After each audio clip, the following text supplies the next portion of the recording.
আপনার কি প্রয়োজন আছে যে নিজের এমবি খরচ করে অন্য দেশের বাহিরের খেলা দেখে আপনার কি প্রয়োজনটা আছে? কোনো ফায়দা আছে? আপনার কোনো ফায়দা আছে ভাই? আপনার যদি কোনো ফায়দা থাকতো তো আপনি খেলা দেখতেন। যেখানে কোনো ফায়দাই নাই, এমনকি নাজায়েজ কাজ, হারাম কাজ, তা আপনি দেখে আপনার ফায়দা কি হয়?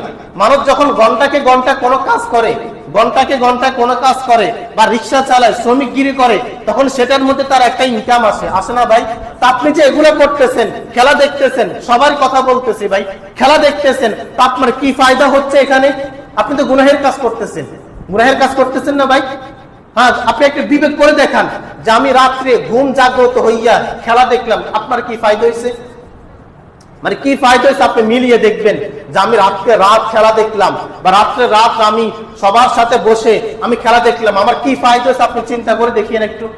আপনি এখান থেকে যদি কোনো ফায়দা পান তা আমাকে বলিয়েন যে খেলা দেখে আমি বিন্দু মাত্র ফায়দা পেয়েছি। গুনাহ ছাড়া আর কিছুই পাবেন না, ঠিক না ভাই? গুনাহ ছাড়া আর কিছুই পাবেন না। এটা রবের পক্ষ থেকে দেহের মধ্যে সব থেকে দুইটা জিনিস নিয়ামত। এক নম্বর চোখ, দুই নম্বর হচ্ছে নিজের জবান। দুই নম্বর কি ভাই? নিজের জবান। ভালো কথা, আপনি খেলা দেখছেন তো আপনি আলহামদুলিল্লাহ এগুলো কেন উচ্চারণ করবেন? এগুলো তো রবের প্রশংসনীয় শব্দ, রবের প্রশংসনীয় শব্দ না ভাই? এটা কখনোই উল্লেখ করা যাবে না। এটা নাজায়েজ কাজের মধ্যে আলহামদুলিল্লাহ, মাশাআল্লাহ, বিজয় হয়েছে, এগুলো কখনোই বলা যাবে না। এখন এটা কখনো বলা যাবে ভাই? কখনোই বলা যাবে না। আল্লাহ রাব্বুল আলামিন এই সমস্ত জিনিস থেকে আমাকে আপনাকে হেফাজত রাখুক। এগুলো কখনো উচ্চারণ করবে না। এগুলো সব কিন্তু রবের প্রশংসনীয় শব্দ। কিসের শব্দ ভাই? রবের প্রশংসনীয় শব্দ। নাজায়েজ কাজের মধ্যে সমস্ত শব্দগুলো ব্যয় করবেন না।